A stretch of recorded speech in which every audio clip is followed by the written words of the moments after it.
Page Jaune, numéro 1 en France de la création de sites internet pour les entreprises, vous présente l'édito éco. C'est la fièvre de l'or. Les cours du métal précieux ont bondi de plus de 20% depuis le début de l'année. Bonjour Nicolas Barré. Bonjour Thomas. L'or étant, comme on dit, une valeur refuge, c'est pas forcément très bon signe. C'est évidemment un signe d'inquiétude parce que l'or, c'est, si vous voulez, le baromètre de l'économie. Quand il monte, c'est que le risque de dépression augmente. On achète de l'or pour se protéger et en particulier parce qu'on craint que des placements papier, par exemple des actions ou des obligations, soient moins solides.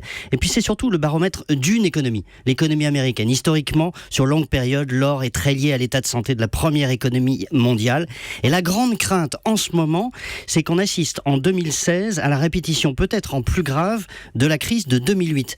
C'est vraiment le grand thème en ce moment. Et il y a effectivement des signes qui le laissent penser. Oh, c'est inquiétant ce que vous dites. Quels sont ces signes exactement? Alors, le signe qui me paraît le plus évident, c'est qu'on voit un peu partout des taux d'intérêt devenir négatifs.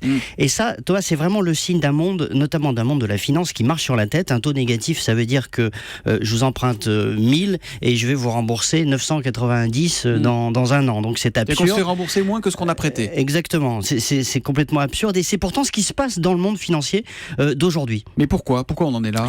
Parce que c'est la peur en fait. Le monde est tellement endetté, les États ont tellement de dettes, les banques centrales du coup ont fait artificiellement chuter les taux d'intérêt, d'abord à zéro et puis ensuite à moins de zéro pour éviter finalement que le système craque. Et si les banques centrales ne le faisaient pas, les taux d'intérêt s'envoleraient et des dizaines d'États feraient faillite. Ce serait une crise monumentale. Tout le système financier s'écroulerait. Alors, il va bien falloir sortir un jour de cette situation de taux d'intérêt à zéro ou négatif. Ça va prendre du temps, le temps que les dettes reviennent à un niveau normal. Et voilà pourquoi la crise n'est pas finie. Voilà pourquoi les risques de turbulence sont toujours présents.